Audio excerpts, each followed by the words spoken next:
भव में जिसे उतारी है।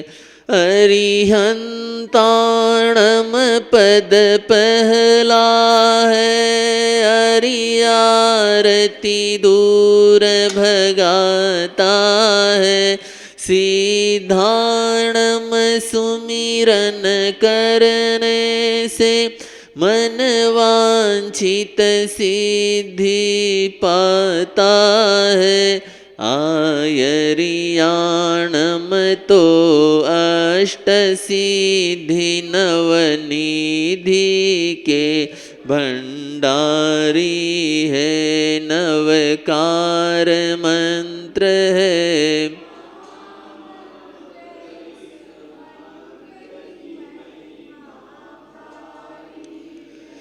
वज्रायाणम अज्ञानतिमिर है, ज्ञान प्रकाश फैलाता है। सवसाहूणम सब सुखदाता, तन मन को स्वस्थ बनाता है। पद 5 के सुमिरन करने से मिट जाती सकल बीमारी है। नवकार मंत्र है,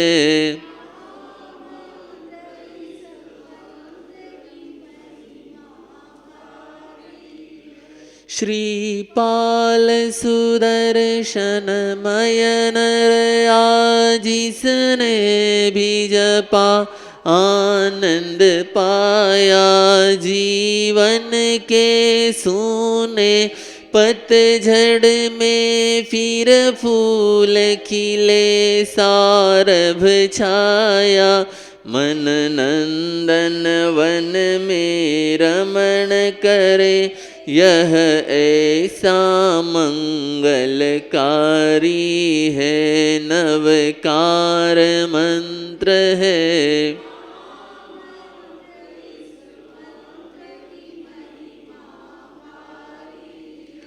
नित नई बधाई सुने कान, लक्ष्मी वरमाला पहनाती। अशोक मुनि जय विजय मिले, शांति प्रसन्नता बढ़ जाती।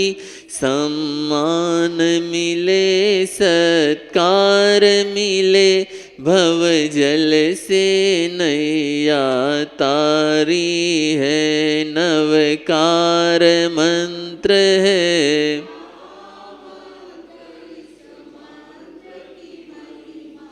भारी है आगम में कही, गुरुवर से सुनी अनुभव में जिसे उतारी है।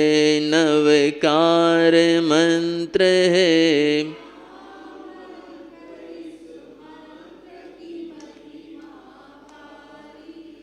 जय बोलो पंच परमेष्टि भगवान की। जिन सुपायो भान ने,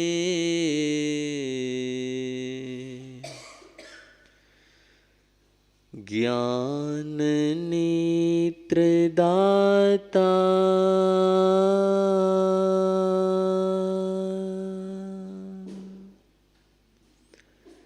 वंदन श्री गुरु राज ने,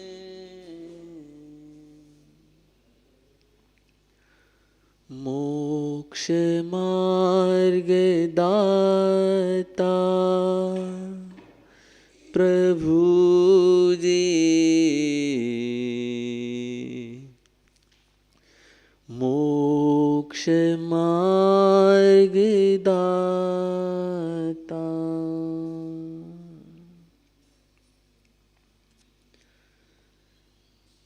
गोफन में डाल हीरा,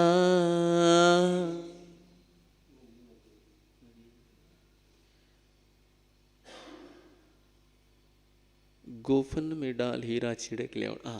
आज बहुत सुंदर अनुष्ठान आपके आंगन में कल प्रारंभ होने जा रहा है, जिसकी आज पूर्व तैयारी है।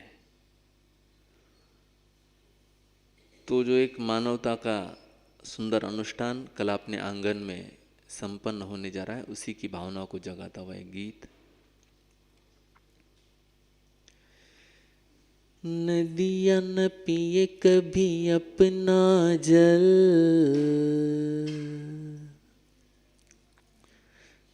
वृक्ष न खाए कभी अपना फल। नदियाँ न पिए कभी अपना जल, वृक्ष न खाए कभी अपना फल। अपने तन का मन का धन का, अपने तन का मन का धन का, दूजों को दे जो दान रे, वो सच्चा इंसान है, इस धरती का भगवान है। वो सच्चा इंसान है, इस धरती का भगवान है। नदियाँ न पिए कभी अपना जल, वृक्ष न खाए कभी अपना फल। नदियाँ न पिए कभी अपना जल, वृक्ष न खाए कभी अपना फल। अपने तन का मन का धन का, अपने तन का मन का धन का, दूजों को दे जो दान रे, वो सच्चा इंसान है, इस धरती का भगवान है। वो सच्चा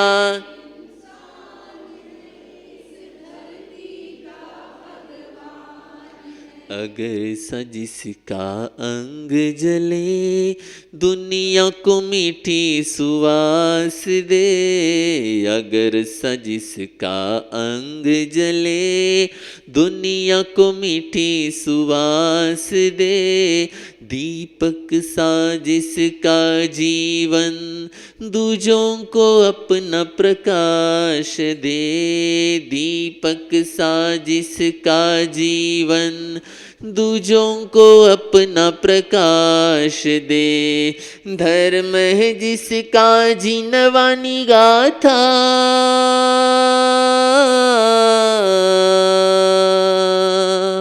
धर्म है जिसका जीनवानी गाथा, सेवा ही वेद पुराण है।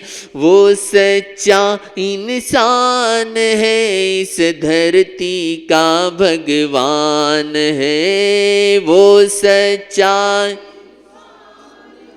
इस धरती का भगवान है। नदियाँ न पिए कभी अपना जल, वृक्ष न खाए कभी अपना फल। नदियाँ न पिए कभी अपना, अपने तन का मन का धन का,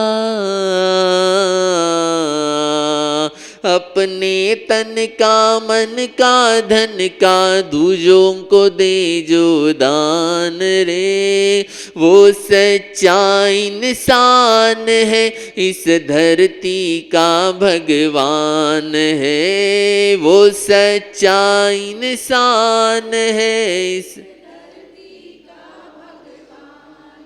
चाहे करे अपमान कोई, चाहे करे निंदा कोई। चाहे करे अपमान कोई, चाहे करे निंदा कोई। फूलों से सत्कार करे या कांटे चुभो जाए कोई। फूलों से सत्कार करे या कांटे चुभो जाए कोई। मान और अपमान ही दोनों, मान मान और अपमान ही दोनों जिसके लिए समान रे, वो सच्चा इंसान है, इस धरती का भगवान है। वो सच्चा नदियाँ न पिए कभी अपना जल, वृक्ष न खाए कभी अपना फल। नदियाँ न पिए कभी अपना जल, वृक्ष न खाए कभी अपना फल। अपने तन का मन का धन का, अपने तन का मन का धन का दूजों को दे जो दान रे, वो सच्चा इंसान है, इस धरती का भगवान है। वो सच्चा इंसान है, इस धरती।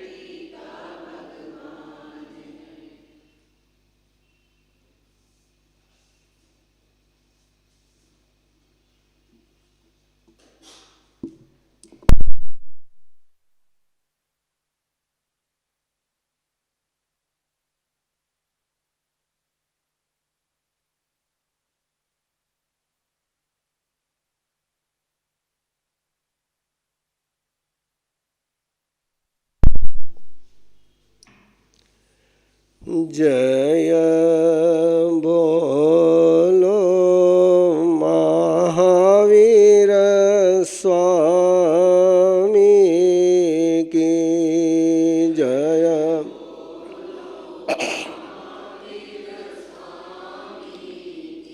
घट घट के अंतरयामी की घट।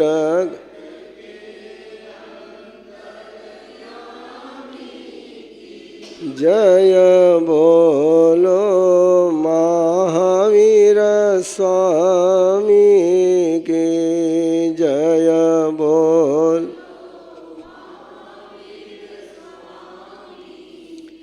जो पाप मिटाने आया था, जो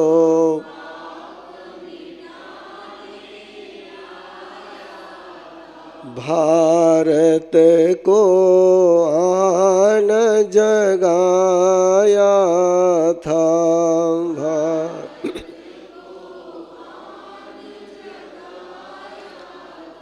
उस त्रिशलानंदन ज्ञानी की, उस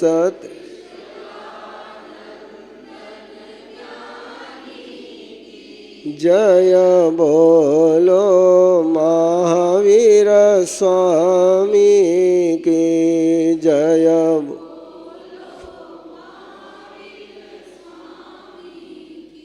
परम श्रद्धेय पूज्य गुरुदेव के चरणों में कोटि से वंदन है।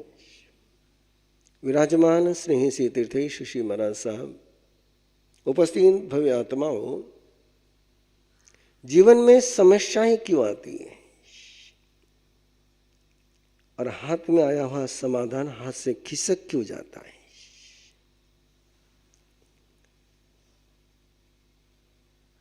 ऐसा लगता है कि रास्ते में कोई दिक्कत नहीं आएगी और अचानक कैसे एक्सीडेंट हो जाता है। सही तरीके से चला हुआ काम बिना अपने प्रेजेंट के मिस्टेक के कैसे बिगड़ जाता है। वर्तमान में कोई गलती नहीं करी, ना मन गलत हुआ, ना भावना गलत हुई, ना एक्शन गलत हुई, ना रिलेशन गलत हो गए, फिर भी काम क्यों बिगड़ जाता है?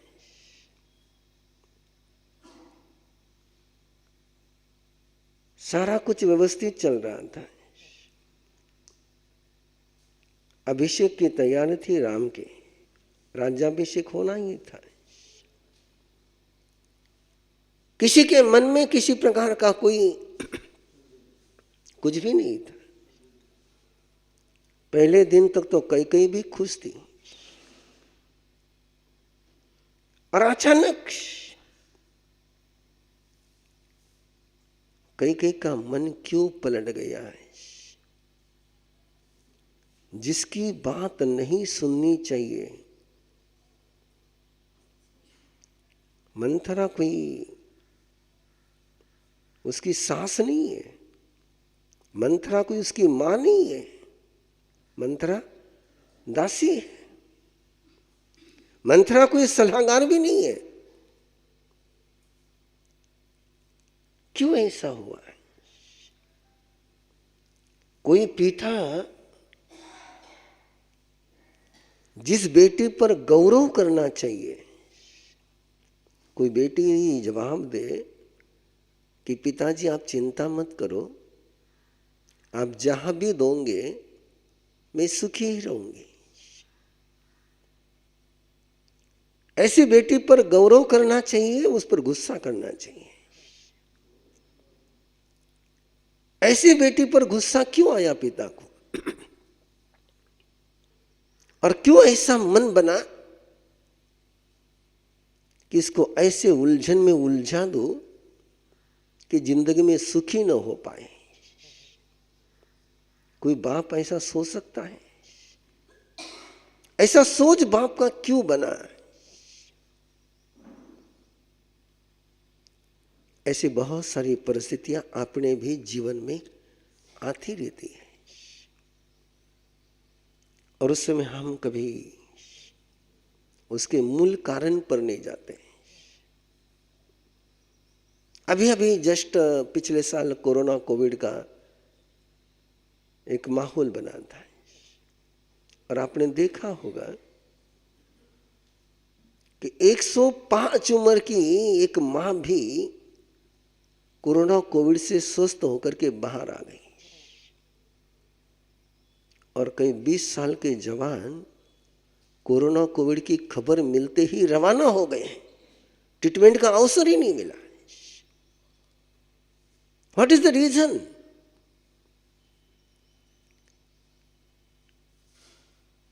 कई डॉक्टर ऑल प्रिकॉशन लेने के बावजूद, सारी ट्रीटमेंट उनको पता होने के बावजूद क्यों चले जाते हैं? कितने ही डॉक्टरों को मैंने आपने भी देखा होगा कि डॉक्टर जानते हैं अच्छी तरह से हेल्थ कैसी सही रहती है, लेकिन वो भी हार्ट प्रॉब्लम के पेशेंट क्यों हो जाते हैं? What is the reason? क्या कभी सोचा होगा इंदिरा गांधी ने कि मेरा सुरक्षा गार्ड ही मेरे लिए किलर बनेगा? कोई संभावना? एक पीएम के सारे प्रोटोकॉल को ब्रेक करते हुए, कि वहां का पूरा ब्लूप्रिंट रहता है कि जो भी वहां सुरक्षा गार्ड है उसकी चेकिंग होती है, उसके बावजूद ऐसा क्यों हो गया? ये बहुत गहरे सवाल हो सकते हैं और इससे भी और गहरे सवाल हो सकते हैं। हाथ से खो क्यों जाता है और मिलने में दिक्कत क्यों आती है? दो सवाल है। नहीं मिले एक समय समझ में आता है, लेकिन जो मिला हुआ है वो खो क्यों जाता है? नया नहीं मिले ठीक है, लेकिन जो है वो तो सुरक्षित रहना चाहिए ना। What is the reason? भगवान महावीर एक ही उत्तर देते हैं, अंतराय कर्म। कौन सा कर्म? अंतराय कर्म। अंतराय कर्म विघ्नों को भी जन्म देता है और जो है उसको भी बिगाड़ करके रख देता है। इस अंतराय कर्म के कारण से जीवन कितना उलझ जाता है। जैन मैथोलॉजी ये कहती है कि सबसे ज्यादा पुण्य किसी का है तो तीर्थंकर परमात्मा का है। उनसे बढ़कर के पुण्य किसी का नहीं है। और किसी इतना अनंत पुण्य होने के बाद भगवान महावीर को 6 महीने तक आहार पानी न मिले, आदि तीर्थंकर ऋषभदेव को 13 महीने तक कोई आहार नहीं मिले, इतनी पुण्यवानी होने के बाद, जिनके पास 4 ज्ञान है, मति ज्ञान है, श्रुत ज्ञान है, अवधि ज्ञान है, मन परे ज्ञान है, उनके चरित्र में कोई कमी नहीं है, उनकी श्रद्धा में कोई कमी नहीं है, किसी के साथ उनकी दुश्मनी नहीं है। फिर क्यों? ज्ञान बराबर है, श्रद्धा बराबर है, चरित्र बराबर है, संबंध बराबर है, उसके बावजूद ये पहाड़ क्यों? उत्तर एक ही है, अंतराय कर्म। और वेरी डिफरेंट सीक्रेट,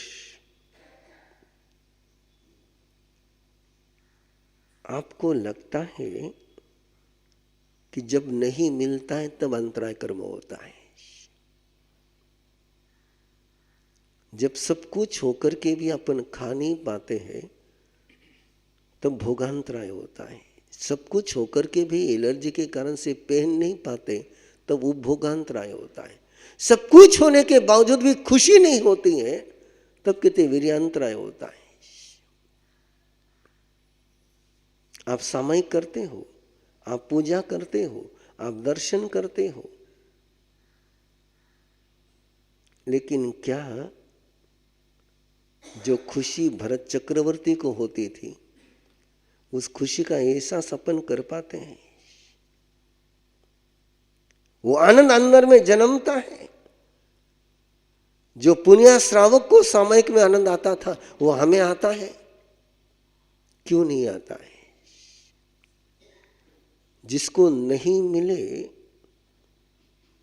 वो दुखी रहे ये समझ में आता है, लेकिन सब कुछ मिलने के बाद सुखी क्यों नहीं?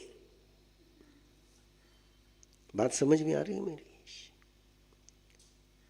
अभी आपका सिर दर्द हो रहा है, अभी आपका कोई माथा दुख रहा है, अभी आपका कोई पेट दुख रहा है, फिर आपके चेहरे पर मुस्कान क्यों नहीं?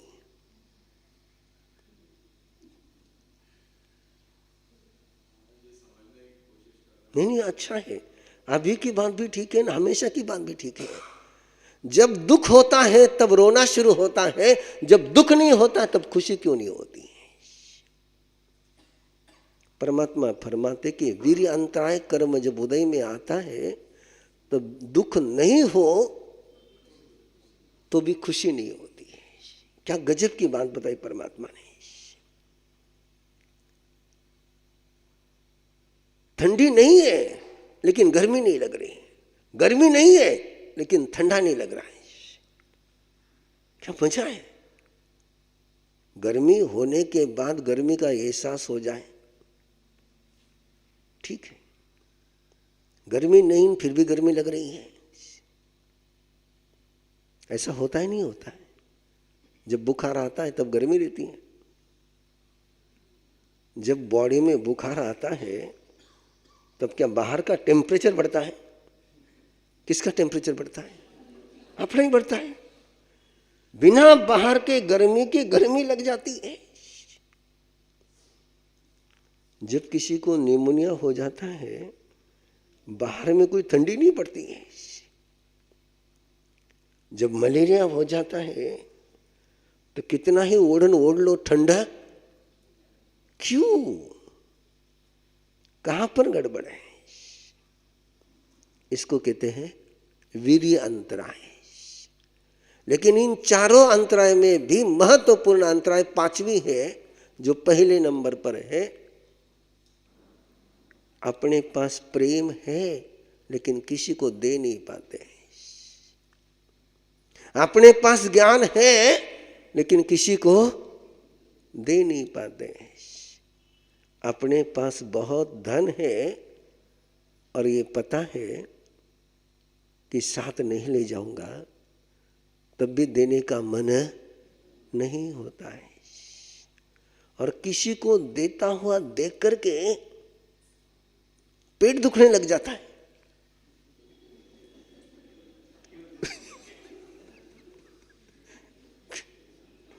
मुझे तो देना नहीं, दिलवाना नहीं, और कोई दे रहा है तो पेट दुखता है। इसके पीछे क्या कारण है? दानांतराय। कौन सी अंतराय? दानांतराय। सबसे भयंकर अंतराय कोई है तो दानांतराय। जिसकी दानांतराय टूट गई उसकी चारों अंतराय टूट गई। वाक्य को याद रखिए, जिसकी दानांतराय टूट गई उसकी चारों अंतराय टूट गई। जो दानांतराय नहीं तोड़ सका उसकी लाभांतराय कभी टूटती नहीं है। ये दरवाजा है। अंतराय का क्या है? एक दरवाजा है। इसको 4 ताले बाहर से लगे हैं और एक ताला अंदर से लगा है। और बड़ी गजब की बात है कि बाहर के 4 ताले खोल भी लो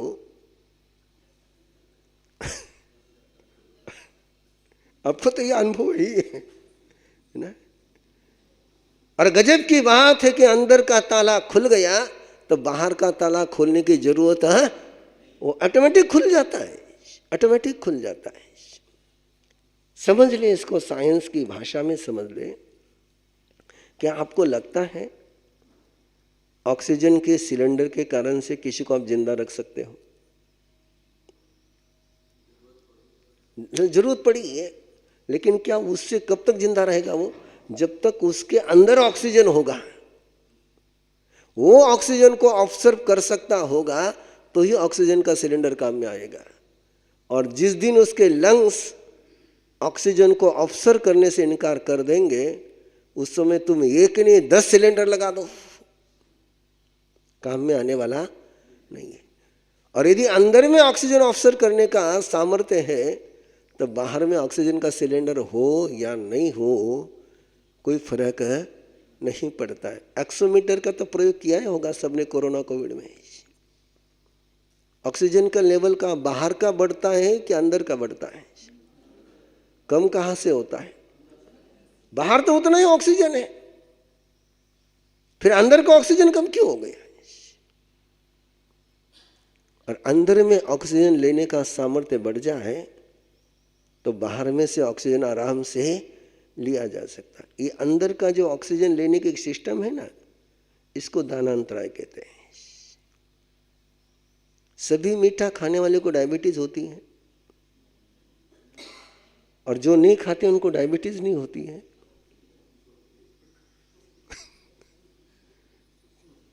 कमाल हो गई ना। कोई उस बात का उल्टा उपयोग मत कर लेना।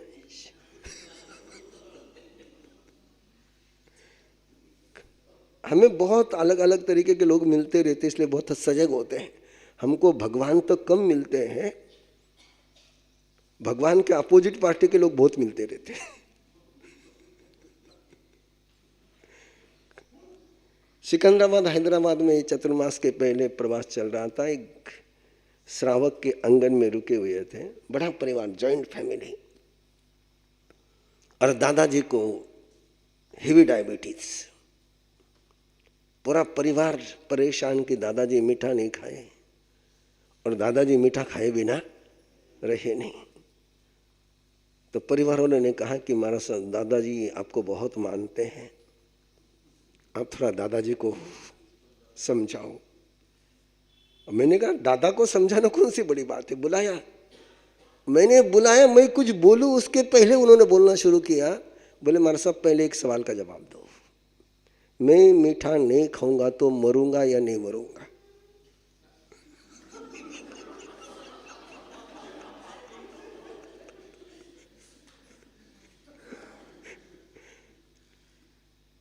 आप एक गारंटी दे दो,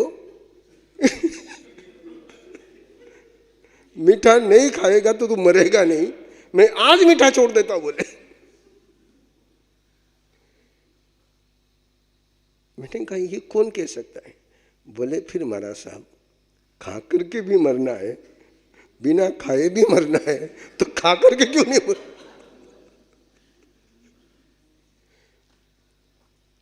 बंधुओं, और 3 महीने के बाद वो व्यक्ति कोमा में गया और डायबिटीज का पेशेंट कोमा में चला जाए, उसके बेडसोल, उसकी वो सड़ांध, उसकी वो तड़पन, जब हॉस्पिटल में देखने के लिए गए तब एक ही उत्तर मन में आया, मीठा खाएगा तो भी मरेगा, मीठा नहीं खाएगा तो भी मरेगा, लेकिन कम से कम जब तक जिंदा है अच्छी तरह से जिंदा रहेगा, और मीठा खाएगा तो जब तक जिंदा है तब तक भी जिंदगी का आनंद नहीं ले पाएगा। ये डायबिटीज खाने से होती है या अंदर की अपनी बॉडी की सिस्टम पेनिक्राइज का काम बंद होने के कारण से होती है। ये सारे प्रॉब्लम कहाँ से हैं? अंदर से। और आप शांति कहाँ करते हो? बाहर में। बड़े समझदार लोगों से पाना पड़ता है। परिवार में अशांति है और वास्तु शांति करते हैं, पता नहीं। बेटा बीमार है, ट्रीटमेंट बाप को देते हैं, और बहुत सारे करते हैं लोग। दीवारें लड़ती है कि दिमाग लड़ते हैं? घर में कौन लड़ता है? दीवारें लड़ती है कि दिमाग लड़ते हैं? तो ठीक किसको करना चाहिए? लोग किसको ठीक करते हैं? वाह, बढ़िया है। सारे प्रॉब्लम अंदर में है और उपाय कहां करते हैं? बाहर में। इसलिए परमात्मा प्रभु महावीर ने जीवन का एक अनूठा सूत्र दिया। तुम्हें यदि ज्ञान चाहिए, तुम्हें यदि श्रद्धा चाहिए, तुम्हें यदि चरित्र चाहिए, तुम्हें यदि आनंद चाहिए, ये लेने का प्रयास मत करो, ये देने का प्रयास करो। लेने वाले का खो जाता है, देने वाले को बिना लिए मिल जाता है। वाक्य समझ में आया? लेने वाले को मिलता नहीं है और देने वाले को बिना दिए मिल जाता है।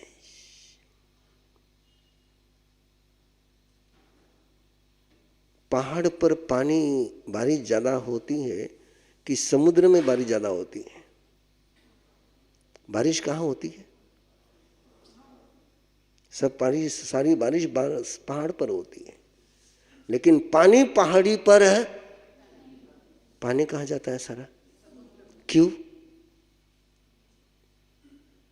क्यों? क्यों? जितना भी बादल का पानी बनता है वो किसके बल पर बनता है? बादल कहाँ से उठते हैं? तो जो देता है आता है, नजर ही नहीं आता है,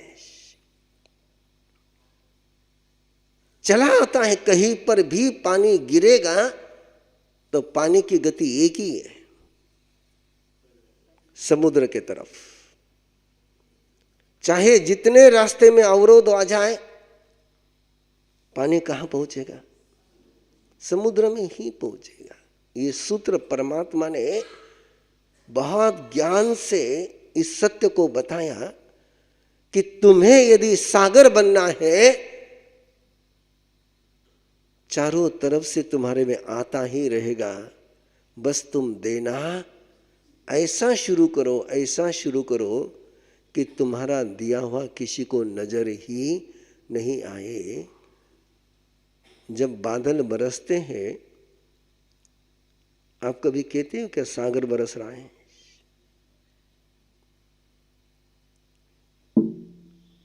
कभी कहा आपने कि समुद्र बरस रहा है? क्या कहते आप? बादल बरसे। लेकिन सच में बरस कौन रहा है? वो दिखता नहीं है। इसलिए गंधर्वों ने तीर्थंकर को सागरवर गंभीरा कहा है। क्या कहा? सागरवर गंभीरा कहा कि तीर्थंकर की कृपा बरसती है लेकिन नजर नहीं आती है। फॉर एग्जाम्पल, अभी प्रवीण ऋषि आपके पास बोल रहा है लेकिन आपको तीर्थंकर नजर आ रहा है क्या? प्रवीण ऋषि किसके बल पर बोल रहा है लेकिन आपको नजर कौन आ रहा है? आप किसको धन्यवाद दोगे?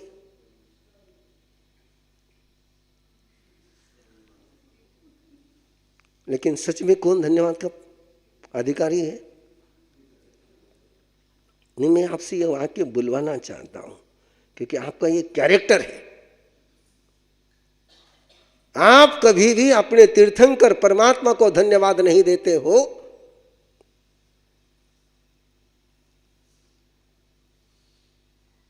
एक क्रिश्चियन जब भी काम करता है और कोई उसको थैंक यू कहता है तो एक ही जवाब देता है कि थैंक यू जीसस को। एक मुस्लिम जब काम करता है उसको कोई शुक्रिया अदा करता है तो एक ही वाक्य बोलता है। और एक जैन काम करता है, बोलो कभी आपने कहा किसी को कि मेरे तीर्थंकर परमात्मा की कृपा को धन्यवाद दे? कभी बोला आपने? काश यदि जैन एक छोटा सा सूत्र निभा ले, जब भी वो चैरिटी करते हैं केवल एक मंत्र याद रख ले कि सामने वाले को कह दे कि जो कुछ तुझे मिल रहा है वो तीर्थंकर परमात्मा की कृपा से मिल रहा है, तो लोग किसके साथ जुड़ेंगे? आप किसके साथ जोड़ते हो? इसलिए मैंने कहा कि जरा बोलो कि बादल बरसते समय सागर बरसा हुआ नजर आता है क्या? और जिसको सागर बरसा हुआ नजर आ गया उसके जिंदगी में कभी अकाल आता ही नहीं है। यही दानांतराय का सूत्र है। दे सकते हो, देते नहीं हो। दे सकते हो, देते बोलो कि हरकत को नहीं थाने। हम दे सकते हैं लेकिन देते नहीं है, और दे सकने के बाद भी जब देते नहीं है तो दानांतराय कर्म का बंध करते ही चले जाते हैं। पहले का तो दानांतराय है ही, इस जन्म में भी क्या बांध रहे हो? दानांतराय कर्म बांध रहे हो। दे सकने के बावजूद कोई दे न पाए तो कौन से कर्म का बंध होगा? दानांतराय कर्म का बंद होगा। और एक बार दानांतराय कर्म का बंद हो गया तो तुम कितना ही प्रयास करो, तुम्हें न ज्ञान चढ़ेगा, न प्रभु के दर्शन होंगे, न चरित्र की आराधना होगी। इन सब की तभी होती है जब अंतराय टूटता है। प्रभु के दर्शन भी तभी होते हैं जब अंतराय टूटती है। ज्ञान भी तभी होता है जब अंतराय कर्म टूटता है। चरित्र की प्राप्ति भी तभी होती है जब अंतराय कर्म टूटता है। अंतराय कर्म के रहते हुए प्रभु होकर के भी प्रभु नजर नहीं आते। बात को समझ लेना इसको। प्रभु होते हुए भी प्रभु नजर नहीं आते। माँ बाप होते हुए भी माँ बाप नजर नहीं आते। हमारे महाराष्ट्र के एक नाटककार ने एक बहुत सुंदर वाक्य लिखा। पहले मराठी में बोल लूं फिर हिंदी में बता देता हूं। अभागी ते माणसं ज्यांना डोकं टेकवायला जागा भेटत नाही. दुर्भागी ते ज्यांना डोकं टेकवायला जागा भेटून सुद्धा डोकं टेकवण्याची अक्कल येत नाही. अभागी वे लोग जिनको मत्था टेकने की जगह नहीं मिलती है. दुर्भागी वे लोग जिनको मत्था टेकने की जगह मिलने के बाद भी मत्था टेकने की अक्कल नहीं होती है. कितने ऐसे बेटे हैं, कितने ऐसे बेटे हैं, कितनी इतनी बेटियां हैं जो माँ बाप के होते हुए भी लावारिस हैं. माँ बाप नहीं रहने पर कोई लावारिस हो जाए, मन में सहानुभूति का जन्म होता है. लेकिन माँ बाप के रहते हुए कोई लावारिस हो जाए, कैसे लगता है? अच्छा लगता है. और माँ बाप रहते हुए माँ बाप की कीमत नहीं करना, ये स्वयं को लावारिस बनाना है. ध्यान में रखना है. माँ बाप के रहते हुए जिस समय तुम माँ बाप की कदर नहीं करते हो, उस समय तुम स्वयं को क्या बनाते हो? लावारिस बनाते हो. ये सूत्र है दानांतराय कर्म बांधने का है. और इसलिए प्रभु ने अपने धर्म की शुरुआत करी दान से. 4 दरवाजे परमात्मा ने बताए, उसमें पहला दरवाजा कौन सा है? दान. दान, शील, तप और भावना. सबसे पहले कौन? दान. दानी हो तो सुशील हो, दानी नहीं हो कुछ मीनिंग नहीं. और इसलिए जिस बात के लिए मैं वाराणसी में हूं और जिस बात के लिए मैं घूम रहा हूं, एक ही तमन्ना लेकर घूम रहा हूं, एक ही लक्ष्य लेकर घूम रहा हूं कि जिन शासन का हर परिवार दानी बने, उसके दानांतराय कर्म का बंध नहीं हो. अहमदनगर में कचरदास जी लोढ़ा एक फैमिली थी.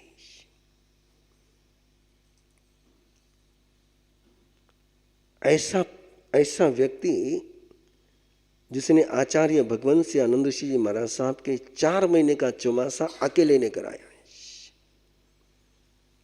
और 4 ही महीने ऐसी गौतम प्रसादी कराई जैसी शादी में होती है.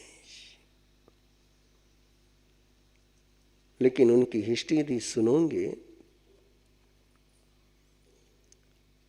तो पता चलेगा कि दानांतराय कर्म कैसे तोड़ा जाता है.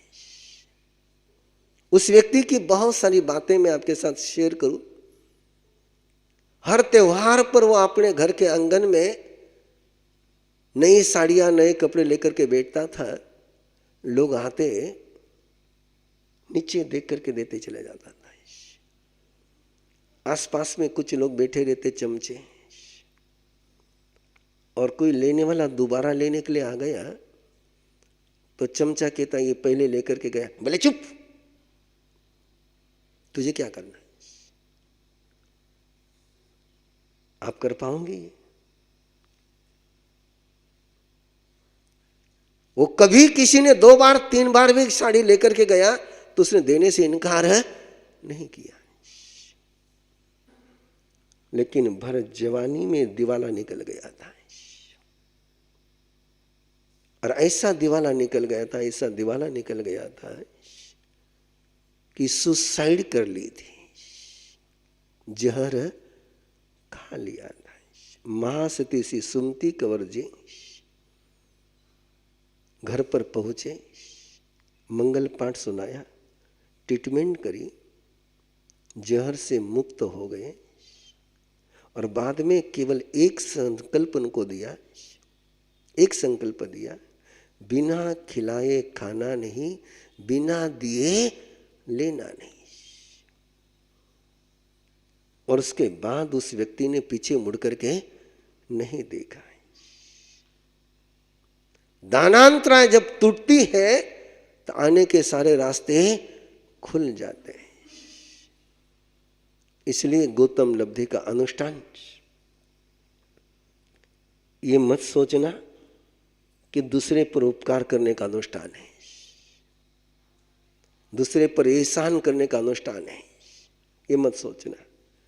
गौतम लब्धि का अनुष्ठान दो ही बातों का अनुष्ठान है। एक अनुष्ठान है प्रभु महावीर का सपना सच करने का, और दूसरा उसका उद्देश्य है दानी कुल बनाने का, दाता का कुल बनाने का अनुष्ठान है। 10 बज रही है, मैं रुक रहा हूं क्योंकि आगे शुरू होना है ना। 9 बजे, ओके 9 बजे है, आगे शुरू होना है ना 9 बजे। अगला कार्यक्रम भी वहां पर है। आग्रह आप लोगों से, समाज के प्रमुखों ने कल निर्णय कर लिया है कि वाराणसी का हर परिवार दाता का बनेगा। बराबर है ना, तय किया है ना। तो जो कल ट्रस्टी के रूप में नॉमिनेट हुए हैं वे यहां पर हो तो खड़े हो जाए।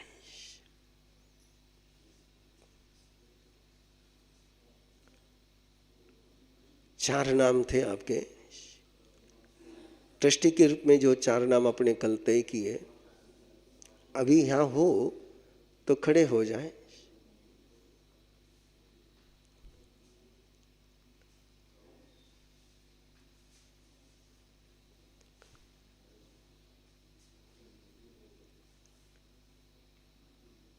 और नहीं, ट्रस्टी, 4 ट्रस्टी। आप कार्यकर्ता खड़े कर रहे हो? अच्छा, ओके।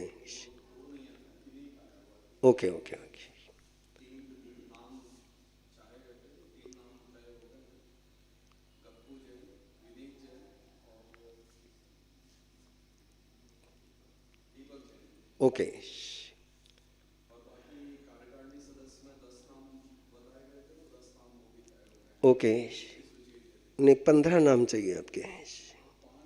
150 परिवार है आपके, 150 परिवार है।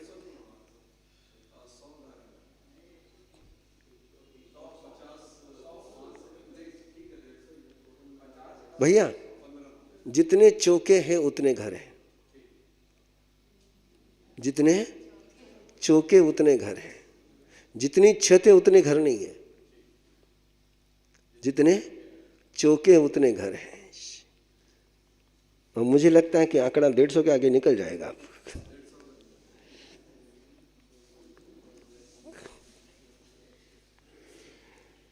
बैंक अकाउंट तो सबका सेपरेट रखते हो और धर्म का अकाउंट एक रखते हो, है ना। कल ये कार्यक्रम आपके आंगन में संपन्न होना है और आप सभी ने एक प्रयास करना है। जैसे वोटिंग के दिन पार्टी के बूथ वॉलंटियर काम करते हैं, वोटिंग के पहले तो लीडर काम करते हैं और वोटिंग के दिन पर कौन काम करता है? हाँ, बूथ वॉलंटियर्स। और बूथ वॉलंटियर बराबर रहा तो उम्मीदवार जीत जाता है, और बूथ वॉलंटियर बराबर नहीं रहा तो उम्मीदवार हार जाता है। तो कल पता पड़ेगा यहां जीतता हूं कि हारता हूं, है ना। तो कल परिवार के साथ आना है, कल परिवार के साथ आना है। प्रयास करें कि कल के एक दिन के लिए वाराणसी का कोई भी परिवार आए बिना रहे नहीं। 1 ही घंटे का कार्यक्रम है। सिस्टम कल की ऐसी रहेगी, आज ही सबके पास गौतम निधि के फॉर्म पहुंच जाएंगे। कल आते समय यहाँ काउंटर लगा हुआ रहेगा, काउंटर पर फॉर्म सबमिट करना है और वहां से कलश लेकर के अंदर आकर के बैठना है। 45 मिनट तक गौतम निधि की कंसेप्ट एक बार परिवार को समझाई जाएगी और 15 मिनट में गौतम निधि कलश का अनुष्ठान गौतम स्वामी की भक्ति करते हुए संपन्न होगा। उम्मीद करता हूँ कि कल संवत्सरी का नज़ारा वाराणसी वाले मुझे बताएंगे कि यदि कभी मेरा मन हो गया वाराणसी में चतुर्मास करने का तो पता चलेगा कि संवत्सरी कैसी होती है ना। तो कल का वो माहौल ऐसा बने, सुंदरतम बने, हर परिवार के अंदर जिन शासन के प्रति अहोभाव का जन्म हो जाए, एक एक व्यक्ति को यह महसूस हो जाए कि मैं जिन शासन का सेवक हूं, मुझे तारने वाले तीर्थंकर परमात्मा है, मुझे टेंशन लेने की जरूरत नहीं है। ये एहसास कल जगाना है। जैन धर्म केवल परलोक की बात नहीं करता है, इस लोक की भी बात करता है। केवल इस लोक की बात नहीं करता है, परलोक की भी बात करता है। दोनों लोक सुधारने का सूत्र कोई देता है तो जैन धर्म देता है। अब इस अनुष्ठान के माध्यम से अपना इस लोक को भी सुधारे और परलोक को भी सुधारे। इसी मंगल भावना के साथ मंगल पाठ। गुरुदेव की आज्ञा से जलारी मंगलम अरिहंता मंगलम सिद्धा मंगलम साहू मंगलम केवली पन्नतो